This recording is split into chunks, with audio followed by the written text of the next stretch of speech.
Canazra reportage. Aujourd'hui, vivre avec l'Alzheimer.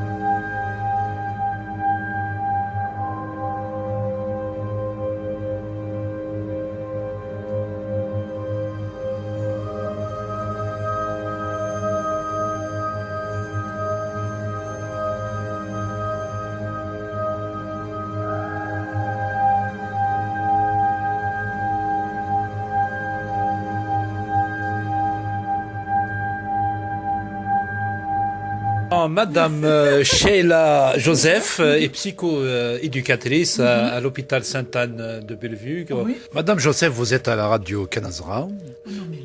Je voudrais bien savoir votre approche par rapport à une clientèle Alzheimer. C'est sûr que j'ai travaillé beaucoup avec la personne en perte d'autonomie cognitive. C'est sûr que la meilleure approche, c'est être vraiment centré sur la personne, de prendre le temps de regarder les yeux, le toucher. L'approche sensorielle, c'est la meilleure approche avec la personne démente ou bien la personne Alzheimer.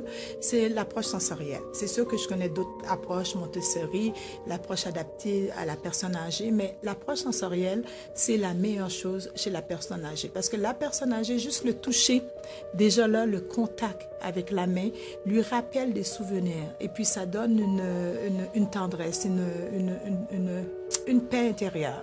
Le regard, quand on pose un regard sur quelqu'un, c'est l'ouverture, c'est de vouloir connaître cette personne, c'est de voir le bagage que cette personne a pu avoir dans sa vie, son histoire. C'est comme une bibliothèque, les yeux. On va chercher qu'est-ce que la personne a vécu, qu'est-ce que la personne a fait, comment cette personne a contribué. Et par rapport le goût, quand tu cuisines, toi tu es un grand cuisinier, le couscous. Quand tu vas être vieux, si je te présente un bon plat de couscous, tu vas savoir me dire tout ce qui est par rapport, qu'est-ce ingrédients que j'ai mis dedans pour que la saveur soit aussi bonne. Tout ce qui est la musique, lui, quand on écoute une musique de chez soi, il n'y a pas le plus grand plaisir possible d'écouter. C'est l'attachement à la racine. Oui, l'attachement. Vous avez fait la main, la créativité, tout ce que vous faites.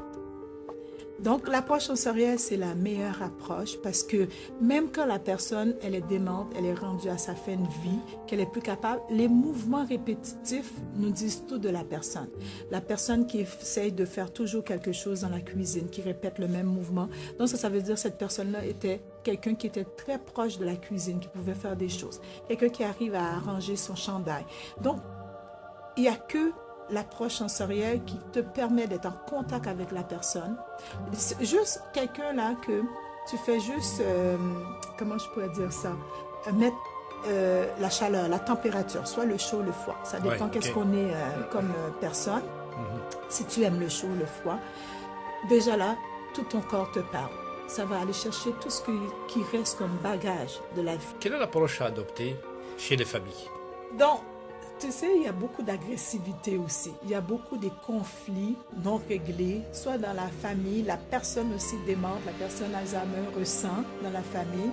C'est sûr que il n'y a pas de recette miracle. Les conflits, des fois, peuvent durer une vie, toute une vie. Ça n'a jamais été réglé. C'est l'être humain comme ça.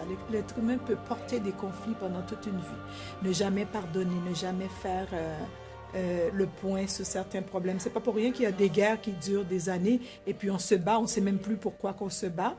C'est caractéristique de l'être humain. C'est pour ça que ça décrit beaucoup l'agressivité chez la personne âgée. Non seulement sa perte d'autonomie, mais par rapport aux frustrations non réglées, des problèmes ou bien les échecs de la vie qui n'ont pas eu la chance d'être réglés, d'être modifiés et puis de s'améliorer. Donc cette agressivité-là, en démence, elle sort de tous bords parce que cette personne-là est désinhibée par rapport, c'est les sensations, c'est les sens qui ressortent. Donc, il faut qu'on intervienne par rapport non seulement à la famille, parce que c'est ça la tristesse aussi. Parce que des fois, il y a les enfants qui viennent visiter leurs parents et l'agressivité dans la démence de leurs parents les rappelle les souvenirs, les choses qui ne sont pas réglées. Par exemple, comment ma femme m'a traité, comment ma fille. Donc, c'est quand même beaucoup de choses qui n'ont pas des solutions miracles exactes à faire. Moi, je pense que c'est l'empathie, la compassion.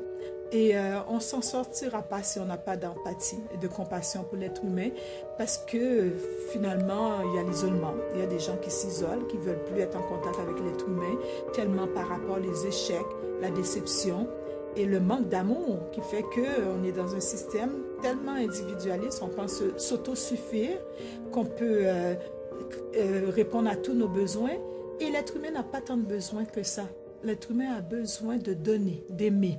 Et puis de se sentir avec les autres en communauté, mais on crée complètement l'inverse. Le fait de courir après le matériel, de payer des grosses factures, de faire ci, de s'autosuffire. Et là, on ne voit plus nos parents, on ne voit plus nos enfants, on ne voit plus nos voisins, les portes sont fermées et on se retrouve isolé. Okay. Voilà. Quel est le dernier message d'espoir que tu adresses à toute cette catégorie de personnes et à leurs familles qui sont derrière eux, à les soigner, à leur tenir la main et à les conduire vers un meilleur lendemain? On crée des familles, c'est pas pour que l'État les gère. On crée des familles pour que nous, on ait le pouvoir humain de gérer notre existence. Parce qu'on a un cadeau de la vie, on est, nos parents nous donnent la vie, mais après ça, nous, notre survie fait qu'on s'organise pour survivre. On fait des enfants, on aime quelqu'un, on s'organise, on s'entraide les amis, on va apporter de l'aide. C'est parce qu'on veut nous-mêmes s'auto-gérer. On ne veut pas que l'État gère notre vie, fasse des gros bâtiments comme ça et qu'ils font juste nous laver et nous bourrer de nourriture et qu'il n'y a pas d'ambiance. Il n'y a pas tes enfants, il n'y a pas quelqu'un pour chanter dans ta tête, pour rire, ou bien ta personne. Je souhaite juste l'espoir. On peut créer l'espace, mais on ne peut pas créer la famille. Voilà. Qu'on prenne ce message d'amour-là, qu'ils ont assez de matériel ou bien de finances pour ne pas s'embarquer dans un système concours de capitalisme, de consommation, et finalement on passe à côté de ce beau cadeau-là, de ce beau cadeau qui est la vie, à peine 50 ans de vie que tu peux vivre en santé et pouvoir gérer ta vie. Voilà. Terminé mon certificat en intervention psychoéducative. J'ai un bac en éducation, puis j'ai mon DEC en éducation spécialisée. Voilà. Ça fait un plaisir, Sheila, de travailler avec toi et de discuter avec toi et de partager ton savoir avec nos auditeurs de Kanazra Radio. C'est Kanazra Radio, c'est Montréal.